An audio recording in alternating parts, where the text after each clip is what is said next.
आज बंगाल की ये हालत है वहाँ पे, जो लोग वहाँ से पलायन करके बाहर आ रहे हैं। बंगाल की जनता बहुत परेशान है, इस बार उखाड़ के इनको फेंकने का काम करेंगे। ये अपोजिशन का काम है, भड़काना करकाना चलना। ढोंग है। ममता दीदी ने बहुत अत्याचार कर लिया। अब हिंदुओं की आत्मा को उन्होंने बहुत दुखा दिया।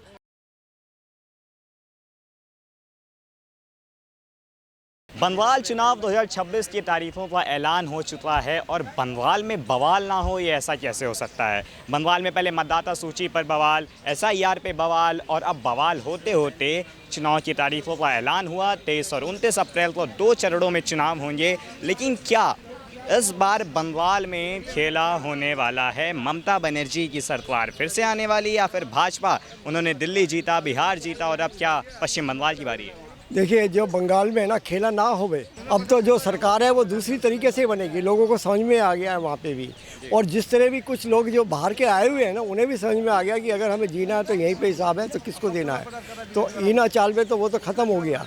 ममता का बहुत मुश्किल है, 90% क्या 98% है लोगों को, क्योंकि जो आज इंडिया की इकोनॉमी देखी जा रही है, इंडिया कहाँ पे जा रहा है, हम लोग कहाँ जा रहे हैं। ठीक है, छोटी मोटी बात घर में भी चलती है, बाहर भी चलती है, मगर जिस तरह के वहाँ का खेला चलता रहता है वो काम नहीं होगा। मुख्य कारण क्या है? आप कह रहे हैं पश्चिम बंगाल में ममता जी की वापसी नहीं होगी, दोबारा नहीं आएंगे वो सत्ता में, इसका मुख्य कारण क्या है? मुख्य कारण ये भी है कि वहाँ पे जो हिंदू एक है वो सबसे बड़ा एक कारण बनेगा। हिंदू का क्या है कि उन्होंने कभी समझा ही नहीं है उनको, ना उनके अंदर की बात समझी है, ना दिमाग की बात समझी है, ना साइड समझा है। तो उन्होंने हमेशा एक वोट बैंक की राजनीति समझी है, और जब वोट बैंक की राजनीति हो जाती है भैया, तो फिर पब्लिक का भी एक मूड अलग से हो जाता है। मैं तो यही कहूँगा, और ये पब्लिक पे समझ गया है कि आज हमारी इकोनॉमी कहाँ जा रही है, वर्ल्ड कहाँ जा रहा है। आज पूरा वर्ल्ड इंडिया में देख रहा है। लोगों की बड़े बड़े वहाँ पे भी जो बड़े बड़े इंडस्ट्री वाले भी हैं, बड़ी बड़ी कुछ कंपनियाँ भी, वो भी देख रहे हैं कि हमें कहाँ फ़ायदा मिलेगा। तो ये सबसे बड़ा ये है कि सबसे बड़ा एक इंडस्ट्री वालों को क्या बेनिफिट है, वो चीज़ है। बाकी अब वो नहीं चलेगा कि वोट बैंक की राजनीति में एक अलग या उसको भी दिया जाए। कोई ये हमारे यहाँ पे धर्मशाला नहीं है, पब्लिक को समझ में भी आ गई है। अच्छा, ममता जी ने ऐलान किया है चुनाव से पहले कि जो पुरोहित हैं और जो मुअज्जिन हैं उनको 500 रुपये का अधिक मानदेय बढ़ा दिया गया है। चुनाव से पहले क्या ये धार्मिक कार्ड खेलने की कोशिश की गई? धार्मिक कार्ड तो जो खेलना था वो खेल चुका है। अब धार्मिक कार्ड ये कितने ही खेले, कहाँ खेले, जहाँ पाकिस्तान से प्यार था जो, या बांग्लादेश। इस फैसले पर असर पड़ेगा या नहीं? पड़ेगा, क्यों नहीं पड़ेगा, डेफिनेट पड़ेगा। 90% लोगों की समझ गए हैं। मैं तो प्रैक्टिकल की बात करता हूँ। कलकत्ता मेरे से दीदी के हक में आया हुआ ये फैसला है? नहीं, नेवर, बिल्कुल नहीं जाएगा। अब सब समझ में आ गया। जो पहले 500 रुपये तो बढ़ा दिए। 500 रुपये क्या 5000 भी बढ़ा दे, कभी नहीं होगा, कभी नहीं होगा। नहीं होगा। मैं तो ये खुद कहता हूँ, प्रैक्टिकल में पता है। आज की तारीख में दुनिया, आज इंडिया कहाँ देख रही है, कहानी देख रही है। ये अपोजिशन का काम है, भड़काना करकाना चलना, ये हो चुका है। और ये जिस तरह की कांग्रेस का हिसाब किताब था वो भी अलग पता लग गया, सारा कुछ पता लग गया। और जो आज इंडिया डेवलपमेंट की तरफ जो देखा जा रहा है वो आज बहुत देखा जा रहा है। अब देखना क्या क्या होगा। अभी आपको ये खेला जो होगा वो बीजेपी करेगी खेला। जो बंगाल की जो दुर्भाग्य है भाई साहब, जो ममता बनर्जी जब लेफ्टिस्ट की सरकार हुआ करता था, उस टाइम ये बड़े बड़े ज्ञान देते थे, जो हम ये करेंगे वो करेंगे। जब ममता बनर्जी स्वयं वहाँ के CM बने, वहाँ की जनता ने प्यार दिया, दीदी को लाया, सत्ता में लाया, सत्ता में बैठाया, जो दीदी हमारे बंगाल को कुछ करें। आज बंगाल की ये हालत है वहाँ पे, जो लोग वहाँ से पलायन करके बाहर आ रहे हैं। आप जाकर कोई, आप दिल्ली में चलो, बंगाली बाजार है, जहाँ भी चलो जाकर पूछो, चाहे वहाँ पर चलो, मुर्शिदाबाद चल जाओ, वहाँ पे क्या हालात है वहाँ के अंदर में। शेख साजा जो थे, आपने देखे, इतने बड़ा आरोपी है, उसने महिलाओं के साथ उत्पीड़न कर रहा है, उसकी ज़मीन पर कब्जा कर रहा है, उसके घर में आग लगा दिया जा रहा है, मकान लूटा जा रहा है, दुकान लूटा जा रहा है। उसके बाद ही ममता बनर्जी चुप होते हैं। ममता बनर्जी के जो बड़े बड़े गुंडे होते हैं, जो बड़े बड़े माफिया है, जो वसूली करते हैं, ट्रक वाले से वसूली करते हैं, जितने भी बड़े बड़े माफिया है, जो तस्कर है, वो सबको उनकी आशीर्वाद है ममता बनर्जी को। तो कहीं न कहीं ये दर्शाता है, इस तरह का अगर बंगाल को अगर सही रास्ता पर लाना है, बंगाल के लोगों को सुकून के नींद सोना है, सुकून के ज़िंदगी देखना है बंगाल को, तो बेहतर इनको सत्ता उखाड़ के TMC को फेंक देना चाहिए। क्योंकि आपने देखे थे जब डॉक्टर वाला जो मामला आया था, जो महिला डॉक्टर के साथ जो हुआ था हॉस्पिटल के अंदर में, क्या हुआ था, जब वहाँ जनता प्रदर्शन कर रहे थे, रात को गुंडे सब पत्थर लेकर, लाठी लेकर जाकर भीड़ पे हमला कर देते हैं बीच में जाकर के। उसके बाद ही ममता बनर्जी की पुलिस जो मूड दर्शक होकर के देखने लगते हैं, कुछ भी आप कार्रवाई नहीं करते हो।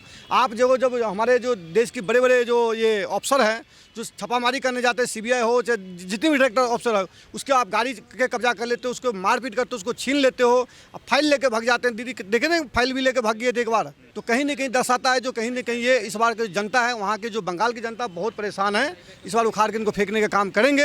अब भली भांति भी वहाँ की जनता, आप समझ में आ गया, वहाँ की जनता आप टोटल जितने भी बांग्लादेशी है उसको आप शरण दे रखे हैं वहाँ बंगाल के अंदर में, उसको टोटल हर चीज़ से आप उसको नवाजते हैं, हर चीज़ देते हैं, हर चीज़ से नवाजते हैं। क्या भाई हमारा हराम के पैसे थोड़े हैं, टैक्स के पैसे।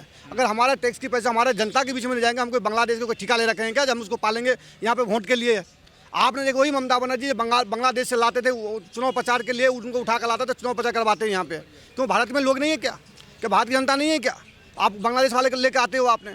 एक्स पे एक पोस्ट किया ममता बनर्जी ने कि पुजारी और मुअज्जिन का हम जो मानदेय है, जो सैलरी है, उसको हम बढ़ा रहे हैं 500 रुपया।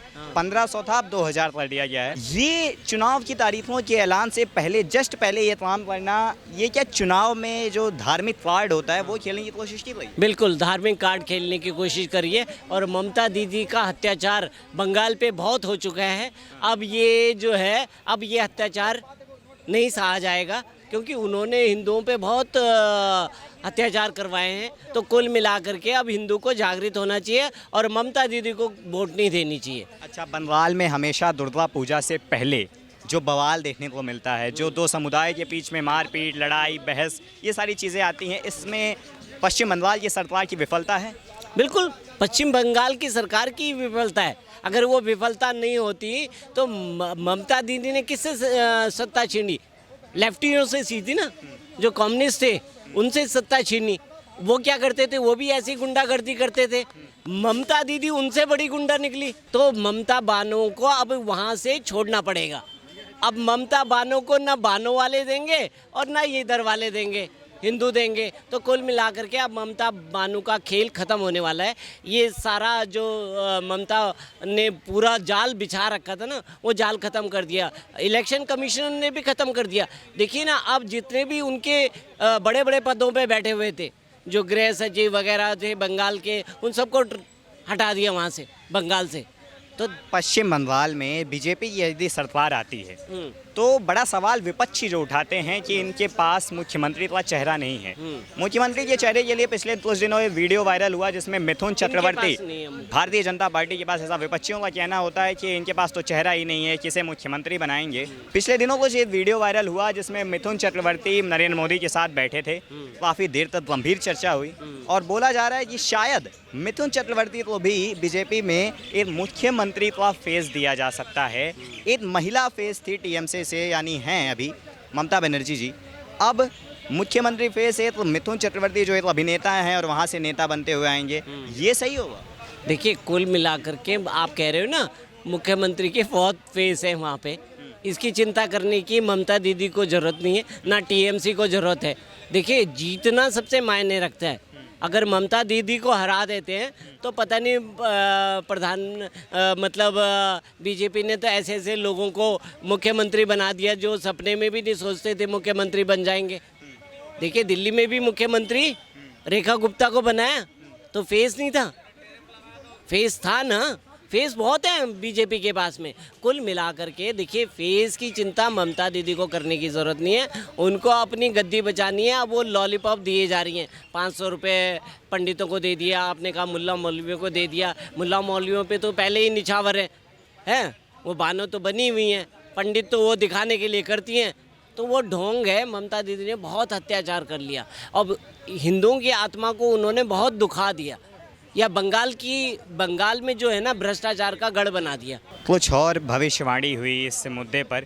भविष्यवाणी की है टीएमसी के नेता ने। टीएमसी के नेताजी ने बोला है कि पश्चिम बंगाल में टीएमसी की जो सरकार है वो 250 से ज़्यादा सीट लाने वाली है। 250 से ज़्यादा सीट अगर लाती है पश्चिम बंगाल में टीएमसी, ये जो भविष्यवाणी की गई है, तो क्या लगता है कि ये भविष्यवाणी की सतत सही होने वाली है? नहीं, किस चीज़ की? बिल्कुल होगी 90%। नहीं, पश्चिम बंगाल में टीएमसी के नेता ने ये भविष्यवाणी की है कि 250 से ज़्यादा सीट्स टीएमसी लाने। मैं भी कह सकता हूँ, मैं भी प्राइम मिनिस्टर बनूंगा। जब बनूंगा तो जब पता लगेगा ना कैसे बनूंगा या नहीं बनूंगा, या मेरी जमानत जब्त हो जाए। तो कहने करने में तो बहुत आराम से, ये तो पब्लिक के सामने मैसेज होगा कि वो तो टीएमसी वाले बोल रहा था। एसआईआर से इतना क्यों घबरा रहे हैं? एसआईआर से क्यों ना घबरा रहे हैं टीएमसी? एसआईआर से कहाँ है घबरा? क्या सुप्रीम कोर्ट ने भी तो दे दिया ना एसआईआर से। टीएमसी ममता बनर्जी ने इस पे भी सवाल उठाया कि एसआईआर में गलत हो रहा है। उन्होंने खुद चुनाव अपना केस लड़ने के लिए अभी रिजल्ट देखा तुमने?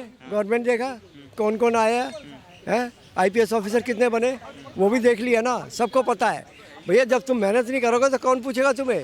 बांग्लादेशी जो घुसपैठी हैं उसे अपना वोट बैंक क्या मानने का डर है कि वो चले जाएंगे तो हमारे वोटर लिस्ट में गड़बड़ी हो जाएगी? वो तो काफ़ी करोड़ चले हो गया, कट गया मामला।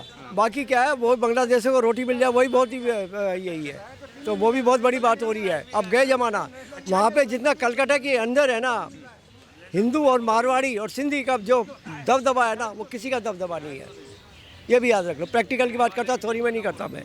बंगाल के जो मुस्लिम्स हैं वो क्या भाजपा का साथ इस बार देंगे? जो मुस्लिम है वो अभी भी समझ रहे हैं, और जो बाहर से आए हुए जो है अपना बांग्लादेश से और या पाकिस्तान से, कलकत्ता से, जो दूसरे कंट्री से आए हैं, वो कुछ नहीं है। वो इसलिए बंगाल के जो मुसलमान हैं वो क्या भारतीय जनता पार्टी का साथ इस बार दे रहे हैं? आते तो क्या फ़र्क पड़ेगा, जिनकी सोच में अच्छाई है तो वो अच्छाई की बात सोचेंगे। जिनकी भाई है कि मैं तो सारा इंडिया दिल्ली को लूटना है मुझे, तो मैं कितना लूटूंगा। यदि भाजपा को सरकार बनानी है तो मुस्लिम वर्ग से भी उन्हें वोट लेना होगा। सबका साथ, सबका विकास हो चुका है, बाकी सबको दिखाई दे रहा है कि हम कहाँ धरातल में। विपक्ष तो कहता है सबका विनाश भी हो रहा है। कौन क्या विपक्ष का तो कहने के, तो हमारा इंडिया है ही नहीं, फिर क्या कहोगे हम? तो वो भी तो बात है ना, एक आदमी कोई ख़राब नहीं होता, सोच में खराबी है। आज इंडिया को देख रहे हैं लोग, पूरा वर्ल्ड देख रहा है। आज इंडिया की पॉपुलेशन कितनी है? 140 करोड़ से ऊपर जा रही है ना। तो आज कोई भी माल अगर यहाँ बेचोगे तो इंडिया में ही बिकेगा ना तुम्हारा माल, है। अभी मान लो एक चीज़ है, किसी गांव में एक 500 आदमी की है और तुम 1000 पैन बेचने जाओ तो कितने बिकेंगे? ज़्यादा 50 ही बिकेंगे। और इंडिया में अगर तुम्हारी 1400 करोड़ की है, तुमने बेचने लगे, तो तुम्हारे अगर 2 करोड़ भी बिके तो तुम्हारे न्यारे हो गए। निष्कर्ष ये निकल रहा है कि पश्चिम बंगाल में जो चुनावों की तारीखों का ऐलान हो चुका है, उसमें से आने के बाद चुनावी हलचल अब काफ़ी तेज़ हो चुकी है। चुनावी हलचल तो तेज़ हुई है और साथ साथ अलग अलग भविष्यवाणियाँ भी सामने आ रही है। बीजेपी के प्रदेश नेता अध्यक्ष जो हैं वो कहते हैं कि जब तक SIR नहीं होगा तब तक हम चुनाव नहीं होने देंगे, और चुनाव की तारीखों का ऐलान भी हो चुका है। साथ साथ में असम, केरल, पुदुचेरी और तमिलनाडु में भी चुनाव की तारीखों का ऐलान हो चुका है। 6 अप्रैल को होना है और पश्चिम बंगाल में 23 और 29 अप्रैल को ये चुनाव संपन्न कराए जाएंगे। क्या इस बार फिर से ममता दीदी आएंगी या फिर इस बार भाजपा अपना दबदबा पश्चिम बंगाल में भी बनाएगी, ये देखना आवश्यक होगा। वीडियो जर्नलिस्ट अमन झा के साथ राज द्विवेदी, O News हिंदी।